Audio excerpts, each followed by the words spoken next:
second inaugural address of President George W. Bush, quote, "The survival of liberty in our land increasingly depends on the success of liberty in other lands," close quote. To be safe at home, we need to promote liberty abroad. Do you buy that? Yes, to a certain extent. I think it depends on how you want to promote liberty. And, we have some people who think supporting the Syrian rebels right now is a way to promote liberty. I think it's much more murky than that. We need to have a healthier debate to determine when we get involved and when we don't get involved. You could argue that the Arab Spring has brought more liberty to the Middle East, but you could also argue that democracy, they've chosen people who are much more antagonistic towards our country, and that if anything, the governments that ultimately settle in Egypt, in Libya, and maybe in Syria, depending on what happens, may or may not be more friendly towards America, and there's a very good chance we'll be less friendly. So you have to be careful what you wish for. Okay, I'm going to try to continue to draw you out here. You gave a speech at the Heritage Foundation on foreign policy this past February. Quote, "Ronald Reagan did not shy from labeling the Soviet Union an evil empire, but he also sat down with Gorbachev and negotiated reductions in nuclear weapons." True.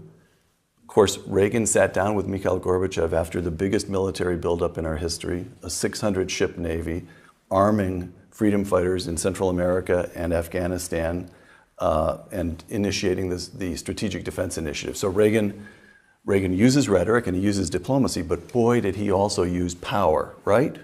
Yes, but I would say if you look at him with regard to involvement, I would say that he, in some ways, was more restrained than presidents before or after him as far as direct military involvement. When we were in Lebanon and had the tragedy with the Marines there, he actually made the decision to come home because he said it was too murky and they couldn't figure out and there wasn't a safe way to have him in there. It goes forward to like Benghazi now. Was it safe to have an embassy there? Was it safe to have an embassy under State Department control? Was it safe to stay there when all your military support was saying we need more security and it was denied? So I think that Reagan really exemplified peace through strength. But I think some of the neoconservatives up here interpret that as war through strength, that war is always the option, that we always have to be involved.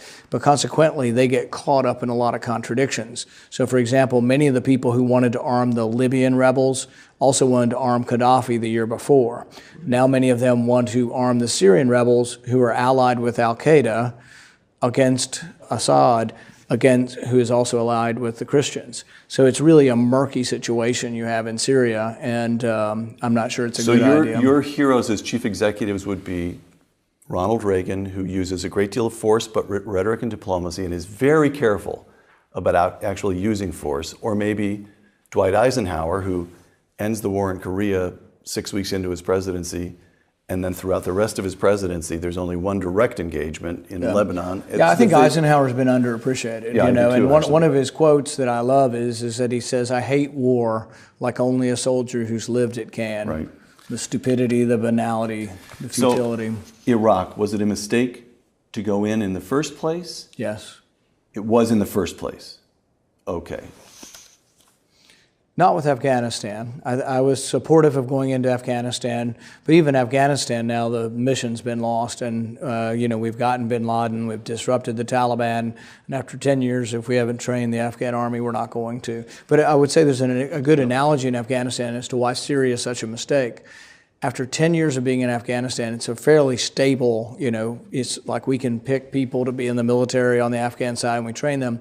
We still can't figure out friend from foe. Many people join the Afghan army and they just lie. They say, oh yes, we were supportive of Americans, and when the American soldier turns, they shoot him in the back. That's happened 100 times. Imagine how much more difficult it's going to be in Syria when you're handing out Stinger missiles and manpads and all of this sophisticated weapons to decide who's friend and who's foe. Okay, so let me ask about Pakistan, say.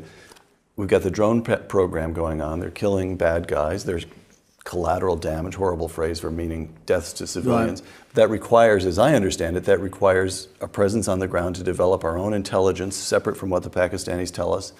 And the notion would be that that's pretty directly related to the defense of this republic. We're not trying to engage in nation building in Pakistan. So you'd support the drone program? I think that within and throughout the world, on-the-ground intelligence is something that we do have to spend money on and that we do need to be concerned with. And that means Arabic speakers in our military as well as our State Department and people living in those countries and knowing about it.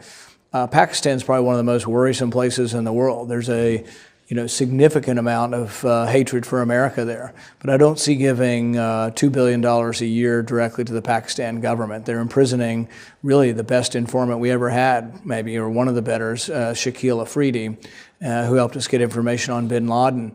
We're not going to get much more information from informants if we don't protect our informants. And I think it's been a mistake that we continue to give money to Pakistan despite them imprisoning him for the rest of his life. With regard to the drone program, there's definitely a usefulness for drones within combat and within the military. Anything that can save our soldiers' lives, I'm for. Killing non-combatants, American citizens, I think they should be tried for treason. It's a very rare occurrence. We've only targeted one, and I think he should have just been tried for treason. Then maybe you target him, but really there should have been a court. I don't like a politician deciding guilt of an American. Next time you're in France, I don't like them just deciding to, waylay you with a drone as opposed to having some kind of court decide that you're a traitor. With regard to foreigners, I think there is a time, bin Laden, I think, deserved what he got, and he should have, whether it was with a drone or with individual soldiers. And so there are some leaders of these terrorists that I think should be killed. But once you've knocked off the top leadership, and then you knock off the next leadership and the next leadership, is there ever an end? And is there a point in time at which it becomes sort of a recruiting tool and a negative thing for America? And I think there is a point in time. There's also a point in time when you antagonize the host country to a degree that they're no longer interested in. And I think that's where we are with Pakistan. The war's gone on too long. People are ready for that war to be over, and so am I. It doesn't mean that we withdraw from the world, but it does mean that the time has come for the war to end in Afghanistan. Two last questions on foreign policy. Once again, let me quote President George W. Bush. He's speaking in May 2008. Israel's population may be just over 7 million, but when you confront terror and evil, Israel's population is 307 million because America stands with you, close quote. Is that an overconstruction? Should he make it clear that we're two sovereign nations and our interests don't always coincide, that except in very rare circumstances, we expect Israel to look to its own defense itself?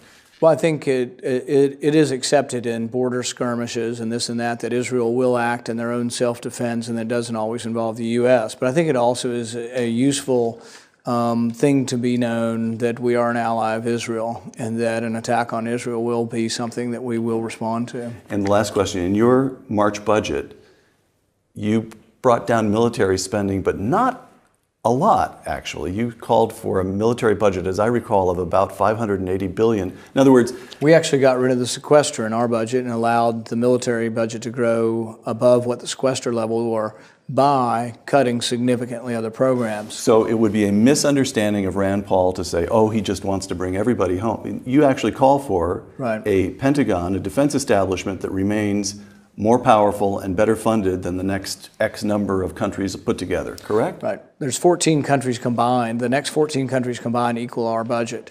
Now, I'm not saying there's not room for savings within our budget. I am for auditing the Pentagon. I am for cutting costs in the Pentagon. But what I would say is that if you're willing to cut in other parts of the budget significantly, that defense is one of our priorities. Defense is what the federal government should be doing. It is constitutional. And I'm willing to do that and willing to make it a priority. But I'm not willing to say, oh, let's throw out the sequester just to feed the military-industrial complex. I'm saying you have to keep the sequester if you're not willing to cut significantly in other places.